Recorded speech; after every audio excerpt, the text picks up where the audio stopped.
ఒక్కసారి కొమ్మూరి గోల్డ్ కి కాల్ చేయండి. తాకట్లో ఉన్న మీ బంగారాన్ని విడిపించి మార్కెట్ ప్రైస్ కి వాళ్ళు కొనుక్కుని మిగతా డబ్బులు మీకు ఇచ్చేస్తారు. అందరికీ నమస్తే, వెల్కమ్ టు మనం టీవీ. నేను మీ తిరుపతి.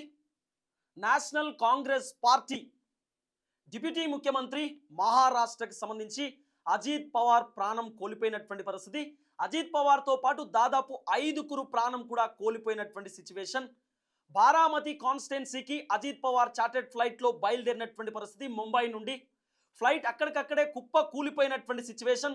ఫ్లైట్ క్రాష్ అయిన తర్వాత చుట్టుపక్కల ఉన్నటువంటి గ్రామస్తులు ఫ్లైట్ దగ్గరికి చేరుకునేటటువంటి కార్యక్రమం చేసిరు. సో కాపాడడానికి రకరకాల ప్రయత్నాలు చేశారు. కానీ దట్టమైనటువంటి అడవి, అలాగే దట్టమైనటువంటి పొగలు, ఎక్కడికక్కడ నిప్పులు కనపడుతున్నటువంటి నేపథ్యంలో కూడా గ్రామస్తులు సాహసం చేసి కొంతమందిని బయటికి తీసి గవర్నమెంట్ హాస్పిటల్కి తరలించేటటువంటి కార్యక్రమం చేశారు. కానీ దాదాపు 6గురు ప్రాణాలు కోల్పోయినటువంటి పరిస్థితి. ఇప్పటికీ డిఎన్ఏ టెస్ట్ అక్కడ నడుస్తూ ఉంది. ఇంకా బాడీలను కూడా గుర్తించేటటువంటి పరిస్థితి లేనటువంటి ఆ సిచ్యువేషన్స్ కూడా పూర్తి స్థాయిలో చూస్తున్నాం. అయితే వాస్తవానికి అజిత్ పవార్ ప్రయాణిస్తున్నటువంటి విమానంలో దాదాపు 5 నుండి 9 మంది కూర్చునేటటువంటి పరిస్థితి ఉంటుంది. కానీ దాదాపు 6గురు ప్రయాణం చేసేటటువంటి కార్యక్రమం చేసిరు. ముంబై ఎయిర్పోర్ట్ నుండి బారామతి ఎయిర్పోర్ట్ కి చేరుకోవాలి. ఆ విమానం డబుల్ ఇంజన్ కి సంబంధించినటువంటి విమానం. అది చార్టెడ్ ఫ్లైట్. దాదాపు 16 సంవత్సరాల నుండి ఆ విమానం కొనసాగుతున్నటువంటి పరిస్థితి. లియర్ జెట్ 45XR మోడల్ కి సంబంధించినటువంటి విమానం. అది దాదాపు డబుల్ ఇంజన్ కి సంబంధించినటువంటి విమానం. ఒకవేళ ఒక ఇంజన్ ఫెయిల్ అయినా కూడా, ఒక ఇంజన్ నడవకపోయినా కూడా రెండో ఇంజన్ నుండి ఆ విమానం ఆపరేట్ చేసేటటువంటి అవకాశం కూడా ఉంటుంది. అలాంటి విమానం దాదాపు 16 సంవత్సరాల నుండి నడుస్తున్నటువంటి విమానం ఒకేసారి కుప్ప కూలిపోయేసరికి రకరకాల అనుమానాలు కూడా వస్తున్నటువంటి పరిస్థితి. అజిత్ పవార్ డిప్యూటీ ముఖ్యమంత్రి. వాస్తవానికి వివిఐపీలు ప్రయాణించేటటువంటి విమానాన్ని తరోగా చెక్ చేస్తూ ఉంటారు. ప్రోటోకాల్ ఉంటుంది, ఇంటెలిజెన్స్కి సంబంధించినటువంటి నిఘా ఉంటుంది. ఎవరైనా మంత్రి లేకపోతే వివిఐపీస్ ప్రయాణించేటటువంటి విమానాన్ని తరోగా చెక్ చేస్తారు. సో చెక్కింగ్కి సంబంధించినటువంటి పాయింట్స్ ఉంటాయి, చెక్కింగ్కి సంబంధించినటువంటి క్లియరెన్స్ ఉంటుంది. దాదాపు 10-15 టీమ్స్తో చెక్ చేసేటటువంటి కార్యక్రమం చేస్తారట. మరి ఇన్ని చెకింగ్స్ ఉన్నటువంటి విమానం ఒకేసారి అక్కడ నుండి చెక్అవుట్ అయిన తర్వాత విమానం ఎగురుతున్నటువంటి నేపథ్యంలోనే సాంకేతిక లోపాలు వచ్చినట్టుగా కూడా కొంత వినబడుతున్నటువంటి వివరం. ఒకేసారి సిగ్నల్స్ అన్నీ కూడా ఆఫ్ అయిపోయిందనేటటువంటి ఒక చర్చ కూడా బలంగా సోషల్ మీడియాలో వినబడుతున్నది. అయితే ఇప్పటికీ ఇంకా బ్లాక్ బాక్స్ దొరకనటువంటి సిచ్యువేషన్. బ్లాక్ బాక్స్ని ఇంకా దొరకబట్టేటటువంటి కార్యక్రమం చేస్తూ ఉన్నారు. బ్లాక్ బాక్స్లో అన్ని అంశాలు రికార్డ్ అయ్యేటటువంటి అవకాశాలు ఉంటాయి. అక్కడ ఉన్నటువంటి పైలట్స్ కూడా, ఏదైతే విమానాన్ని ఆపరేట్ చేస్తున్నటువంటి పైలట్స్, కో పైలట్ ఇద్దరు కూడా బ్లాక్ బాక్స్లో వాళ్ళు మాట్లాడినటువంటి మాటలన్నీ కూడా రికార్డ్ అయ్యేటటువంటి కార్యక్రమం జరుగుతుంది. అంటే ఫ్లైట్ క్రాష్ అయ్యేటటువంటి అంశం వీళ్ళు ముందుగానే గుర్తించారా? సో విమానం ఆపరేట్ చేస్తున్నటువంటి పైలట్స్ ఏమైనా ఎయిర్పోర్ట్కి సంబంధించినటువంటి, ఎయిర్లైన్స్కి సంబంధించినటువంటి టీంతో మాట్లాడారా? ఏం చెప్పారు? విమానంలో ఏమైనా కదలికలు కనపడ్డాయా? విమానంలో ఏదైనా తేడా జరిగిందా అంటూ కూడా మొత్తం బ్లాక్ బాక్స్లో రికార్డింగ్ ఉంటుంది. ఎప్పటికప్పుడు తెలుసుకునేటటువంటి కార్యక్రమం చేస్తారు. ఎయిర్లైన్స్కి సంబంధించినటువంటి వాళ్ళు కూడా వీళ్ళతో డిస్కస్ చేస్తారు. విమానం పరిస్థితి ఏంటి, ఎక్కడి దాకా రీచ్ అయింది, ఏం జరుగుతుందంటూ కూడా ఎప్పటికప్పుడు సమాచారం తెలుసుకునేటటువంటి కార్యక్రమం చేస్తారు. అయితే వీళ్ళు ఎవరైతే పైలట్, కో పైలట్ ఇద్దరు కూడా ఏమైనా డిస్కస్ చేశారా, ఏం జరిగింది అనేటటువంటి అంశం పైన కూడా బ్లాక్ బాక్స్కి సంబంధించినటువంటి ఎవ్రీథింగ్ రికార్డింగ్ కూడా తెలుసుకునేటటువంటి కార్యక్రమం చేస్తూ ఉన్నారు. బ్లాక్ బాక్స్ని దొరకబట్టేటటువంటి కార్యక్రమం చేస్తూ ఉన్నారు. బ్లాక్ బాక్స్లో అన్ని సమాచారం, ఎవ్రీథింగ్ రికార్డింగ్ ఉంటుంది. లోపల సీసీ ఫుటేజ్ కానివ్వండి, తర్వాత రికార్డింగ్ కానివ్వండి, వాళ్ళు మాట్లాడుకున్నటువంటి ప్రతి అంశం బ్లాక్ బాక్స్లో ఎవ్రీథింగ్ రికార్డింగ్ ఉంటుంది. ఆ బ్లాక్ బాక్స్ కోసం పూర్తి స్థాయిలో దొరకబడుతున్నటువంటి పరిస్థితి. అయితే ఈ చార్టెడ్ ఫ్లైట్ దాదాపు 8 నుండి 9 మంది ప్యాసింజర్స్ కూర్చోవచ్చు. సుమారు 6 మంది ఆ విమానంలో కూర్చున్నటువంటి పరిస్థితి. దాదాపు 2 పైలట్స్ ఉన్నారు. తర్వాత పింకీ మలీత్ అని చెప్పి ఫ్లైట్ అటెండెంట్ కూడా ఉన్నారు. కెప్టెన్ సుమిత్ కపూర్, కెప్టెన్ అంటే కో కెప్టెన్ శాంభవి కూడా ఆ ఫ్లైట్లో ఉన్నారు. విడిపెత్ జాహో అని చెప్పి ముంబైకి సంబంధించినటువంటి పిఎస్ఓ కూడా ఉన్నారు. అజిత్ పవార్ ఉన్నారు. అజిత్ పవార్కి సంబంధించినటువంటి పిఆర్ఓ కూడా అదే ఫ్లైట్లో ఉన్నట్టుగా కూడా కొంత వినబడుతున్నటువంటి సమాచారం. దాదాపు 6గురు ఏదైతే బారామతికి సంబంధించినటువంటి దగ్గరున్నటువంటి ప్రాంతం దగ్గరనే ఈ ఫ్లైట్కి సంబంధించినటువంటి క్రాష్ జరిగింది. అక్కడికక్కడే ప్రాణాలు కోల్పోయినటువంటి పరిస్థితి, అక్కడికక్కడే చనిపోయినటువంటి సిచ్యువేషన్. సో తెల్లవారుజామున 8:45 ఈ ఘటన జరిగింది. చుట్టుపక్కల ఉన్నటువంటి గ్రామస్తులందరూ కూడా ఆ విమానం దగ్గర చేరుకున్నటువంటి పరిస్థితి.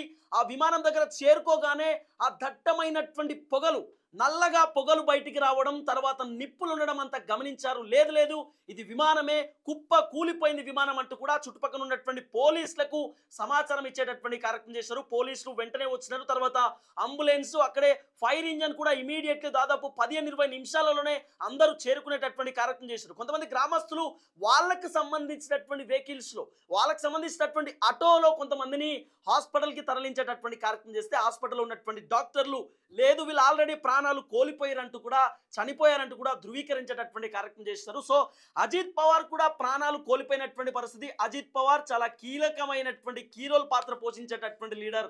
సో అజిత్ పవార్ని దాదా అని పిలుస్తూ ఉంటారు కంప్లీట్గా అక్కడ ఉన్నటువంటి ముంబైకి సంబంధించినటువంటి ప్రజలు. సో అజిత్ పవార్ కార్యకర్తలతో చాలా అద్భుతంగా ఉంటాడు. కార్యకర్తలే ముఖ్యము, పార్టీ లీడర్లే ముఖ్యము, తర్వాత జనాలు చాలా ఇంపార్టెంట్. మనం ప్రజల కోసం ఏదో ఒక పని చేయాలి, ప్రజలు మనల్ని గెలిపిస్తున్నందుకు ప్రజల కోసం ఏదో ఒక పాటుపడాలంటూ కూడా ఎప్పుడూ అజిత్ పవార్ మాట్లాడుతూ ఉంటాడు అనేటటువంటి ఒక అంశం కూడా ఉంది. సో అజిత్ పవార్ ప్రాణాలు కోల్పోవడం పైన చాలా మంది వివిధ రాష్ట్రాలకు సంబంధించినటువంటి ముఖ్యమంత్రులు, డిప్యూటీ ముఖ్యమంత్రులు, ప్రధాని మోదీ, తర్వాత భారతీయ జనతా పార్టీకి సంబంధించిన కీలక నేతలు, తర్వాత ప్రెసిడెంట్ సైతం ట్విట్టర్లో ట్వీట్ పెడుతున్నటువంటి పరిస్థితి. ఈ అంశం పైన తరోగా ఎంక్వైరీ చేస్తున్నాం, ఖచ్చితంగా ఏం జరిగినా కూడా వదిలిపెట్టే ప్రసక్తి లేదు, అన్ని అంశాలపైన మేము ఎంక్వైరీ చేస్తున్నామంటూ కూడా పూర్తి స్థాయిలో అందరూ రెస్పాన్స్ ఇస్తున్నటువంటి పరిస్థితి. అయితే లియట్ జెట్ 45 XR మోడల్ అనేటటువంటి ఈ డబుల్ ఇంజన్ ఫ్లైట్ దాదాపు 2500 కిలోమీటర్ రేంజ్లో ఈ ఫ్లైట్ పోగలుగుతుందట. అంటే దాదాపు 500 అడుగుల ఎత్తులో కూడా ఈ ఫ్లైట్ ఎగిరేటటువంటి అవకాశం ఉంది అనేటటువంటి ఒక అంశం కూడా తెరపైకి వస్తున్నది. దాదాపు అజిత్ పవార్కి సంబంధించినటువంటి రాజకీయ ప్రస్థానం చూసుకున్నా కూడా 1959 జూలై 22వ తేదీన అహ్మద్ నగర్ అనేటటువంటి డిస్టిక్లో తను జన్మించారు.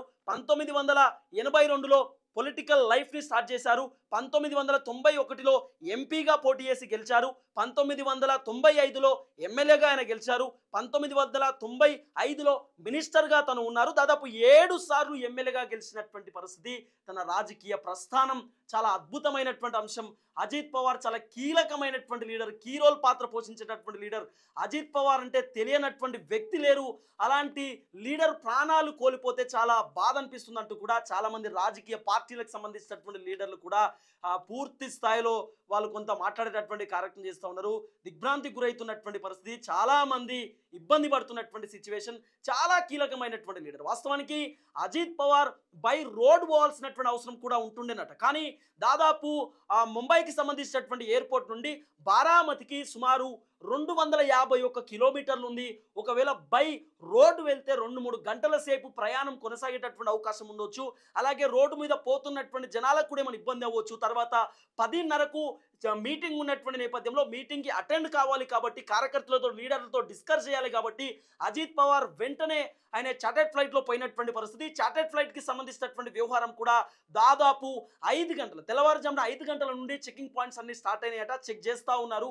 తర్వాత అన్ని చెకింగ్స్ క్లియర్ అయినాయి, ఓకే అని చెప్పినటువంటి మూమెంట్లోనే ఆ ఫ్లైట్ అక్కడ నుండి ఫ్లై అయినటువంటి పరిస్థితి. సుమారు 20 నిమిషాల పాటు ఆ ఫ్లైట్ జర్నీ కావాల్సినటువంటి అవసరం ఉంటుండే. ముంబై నుండి బారామతి ఎయిర్పోర్ట్ చేరుకోవడానికి సుమారు 20 నిమిషాల టైం పట్టుద్ది. కానీ ఇంకొక 5 మినిట్స్ అయితే అజిత్ పవార్ బారామతికి సంబంధించినటువంటి ఎయిర్పోర్ట్కి చేరుకునేవాడు. కానీ అక్కడికక్కడే బారామతి దగ్గర ఉన్నటువంటి ఒక ప్రాంతంలో, కొండల దగ్గర, ఆ గుట్టలు ఉన్నటువంటి ప్రాంతంలోనే అక్కడికక్కడ ఫ్లైట్ క్రాష్ అయినటువంటి పరిస్థితి. ఫస్ట్ ఫ్లైట్ ఒకసారి జలకిచ్చిందట. ఆ తర్వాత కంప్లీట్గా ఒకేసారి ఫ్లైట్ ఎట్లయితే హెలికాప్టర్ కిందికి వస్తుందో అదే విధంగా ఫ్లైట్ ఒక సంబంధించిన ఒక పావరం లెక్క, ఒక పిట్ట లెక్క ఫ్లైట్ ఇట్లా రాలిపోయి కిందికి వచ్చినటువంటి పరిస్థితి. అక్కడికక్కడే ఆ కొండల దగ్గర అక్కడ ఉన్నటువంటి దట్టమైనటువంటి చెట్ల దగ్గర దట్టమైనటువంటి ఏదైతే ప్రాంతం ఉందో అక్కడే ఫ్లైట్ ఒకేసారి కిందికి వచ్చి కింద పడిపోయినటువంటి పరిస్థితి. వాస్తవానికి హెలికాప్టర్ అయితే ఈ ప్రమాదం జరగకపోతుండే అనేటటువంటి ఒక చర్చ కూడా నడుస్తూ ఉంది.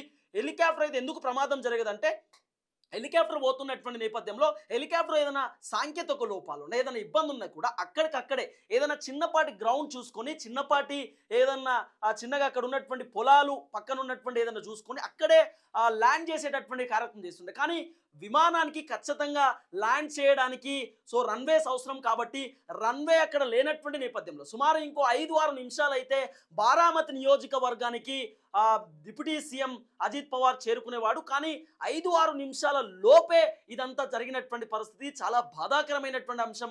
అజిత్ పవార్కి సంబంధించినటువంటి కుటుంబ సభ్యులు కన్నీరు మున్నీరైతున్నటువంటి పరిస్థితి. ఆల్రెడీ చేరుకున్నటువంటి సిచ్యువేషన్ అక్కడికి. మృతదేహాన్ని చూసిన తర్వాత వాళ్ళ కుటుంబ సభ్యులు కన్నీళ్లు పెట్టుకున్నారు, ఇబ్బంది పడతా ఉన్నారు. చాలా దారుణమైనటువంటి సిచ్యువేషన్లో వాళ్ళు ఉన్నట్టుగా కూడా వినబడుతున్న అంశం. తర్వాత చాలా మంది కార్యకర్తలు కన్నీళ్లు పెట్టుకుంటా ఉన్నారు, కార్యకర్తలు రోధిస్తూ ఉన్నారు. కార్యకర్తలను చూస్తుంటే కూడా నిజంగా వేరే వాళ్ళకు కూడా ఇబ్బంది అయ్యేటటువంటి పరిస్థితి. మా లీడర్, మా కోసం నిలబడినటువంటి లీడర్ ఆయన చనిపోవడం ఏంటి అంటూ కూడా చాలా మంది కార్యకర్తలు జీర్ణించుకోలేకపోతున్నారు. అజిత్ పవార్ పొద్దునే మాతో మాట్లాడాడు, పొద్దునే మేము ఫోన్లో డిస్కస్ చేశాం. సార్ మీరు వస్తున్నారా సార్ అంటే నేను వస్తున్నాను, మీ అందరితో మాట్లాడతానంటూ కూడా అజిత్ పవార్ మాకు చెప్పాడు. కానీ ఇంతలోనే ఈ ఘటన జరగడం అనేది మేము తీసుకోలేకపోతున్నాం అంటూ కూడా కాంగ్రెస్ పార్టీకి సంబంధించినటువంటి కొంతమంది కార్యకర్తలు మాట్లాడేటటువంటి కార్యక్రమం చేస్తూ ఉన్నారు.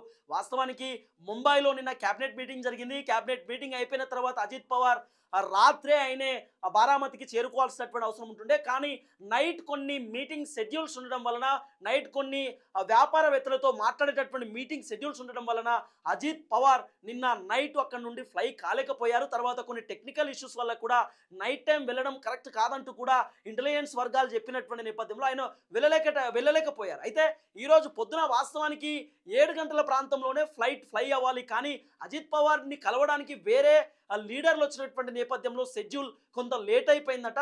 8 సంబంధించి అంటే 8:20 ప్రాంతంలో ఫ్లైట్ అక్కడ నుండి ఫ్లై అయినట్టుగా కూడా కొంత వినబడుతున్నటువంటి అంశం. అయితే దాదాపు ఒక 20 నిమిషాలు ఆ ఫ్లైట్ నడవాల్సినటువంటి అవసరం ఉంటుండే. అంటే 8:30 అంటున్నారు, కొంతమంది 20 అంటున్నారు. సుమారు 15 నిమిషాలు ఏదో ఫ్లైట్ నడిచిందట. తర్వాత ఇంకో 5 మినిట్స్ 6 మినిట్స్లో ఆ ఫ్లైట్ ల్యాండ్ అవ్వాల్సినటువంటి అవసరం ఉంటే బారామతికి సంబంధించినటువంటి ఎయిర్పోర్ట్లో. కానీ అప్పటికప్పుడే ప్రమాదం జరిగింది.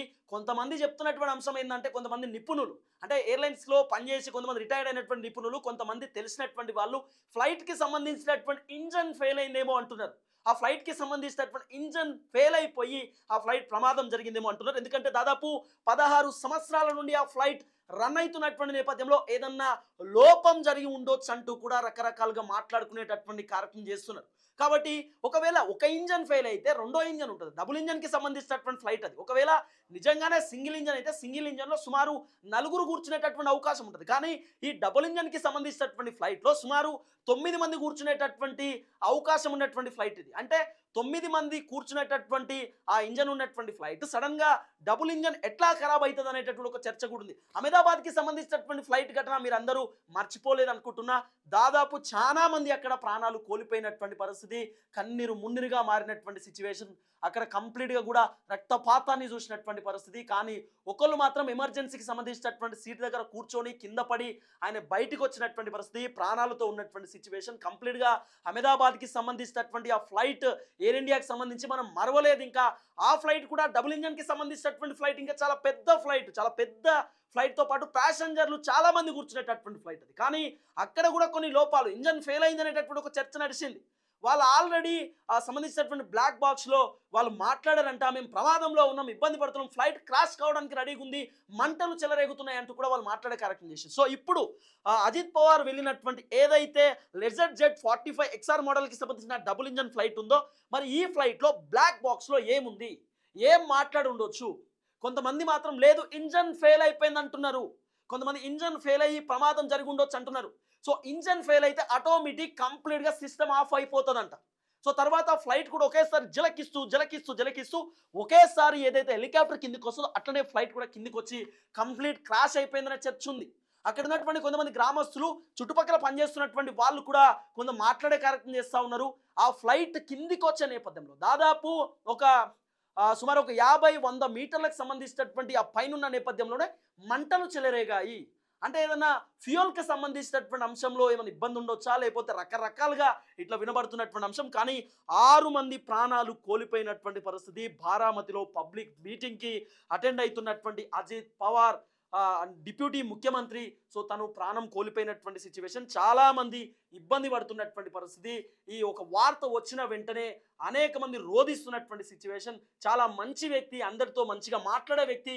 ఆయన ఒక్కడే కాదు, పొలిటికల్ సపోర్ట్, వేరే వాళ్ళకు కూడా సజెషన్స్ ఇస్తూ పొలిటికల్గా సపోర్ట్ చేసేటటువంటి వ్యక్తి, ఎవరైనా రాజకీయంలో ఎదగాలనుకునేటటువంటి వాళ్ళు అజిత్ పవార్ దగ్గరికి పోయి సార్ నేను ఇది చేయాలనుకుంటున్నా అంటే వాళ్ళందరికీ సజెషన్స్ కూడా ఇచ్చేటటువంటి కార్యక్రమం చేస్తారు. అంత అద్భుతమైనటువంటి వ్యక్తిని ఈరోజు కోల్పోయినామంటూ కూడా చాలామంది బాధపడుతున్నటువంటి సిచ్యువేషన్. సుమారు 15 నిమిషాల పాటు ఆ ఫ్లైట్ నడిచింది. సుమారు ఇంకో 5-6 నిమిషాల పాటు ఆ ఫ్లైట్ కనుక నడిస్తే రన్వే మీద ల్యాండ్ అయ్యేది, అజిత్ పవార్ సేఫ్గా బయటపడేటటువంటి అవకాశం ఉంటుండే. కానీ మొత్తానికి 5-6 నిమిషాల వ్యవధిలోనే ఇదంతా కూడా జరిగింది. ఫ్లైట్ క్రాష్ అయిపోయింది. ఒకేసారి అజిత్ పవార్ ప్రాణాలు కోల్పోయినటువంటి సిచ్యువేషన్. తెల్లవారుజామున లేవగానే 8:45 నిమిషాలకు విన్నటువంటి వార్త ఇది. సో అజిత్ పవార్ ప్రాణాలు కోల్పోయిందని చెప్పి. సో మొత్తానికి ఇంకా సమాచారం రావాల్సినటువంటి అవసరం ఉంది. సుమారు 6 చనిపోయారంటూ కూడా వార్త వస్తున్నటువంటి పరిస్థితి. సో వీళ్ళ మృతదేహాలను వాళ్ళ ఇంటికి చేర్చేటటువంటి కార్యక్రమం కూడా చేస్తున్నట్టుగా కొంత వినబడుతున్నటువంటి వ్యవహారం. సో రకరకాల అంశాలు వినబడతా ఉన్నాయి. ఇంకా మనం పూర్తి స్థాయిలో డీటెయిల్స్ కూడా తెలుసుకునేటటువంటి కార్యక్రమం చేద్దాం.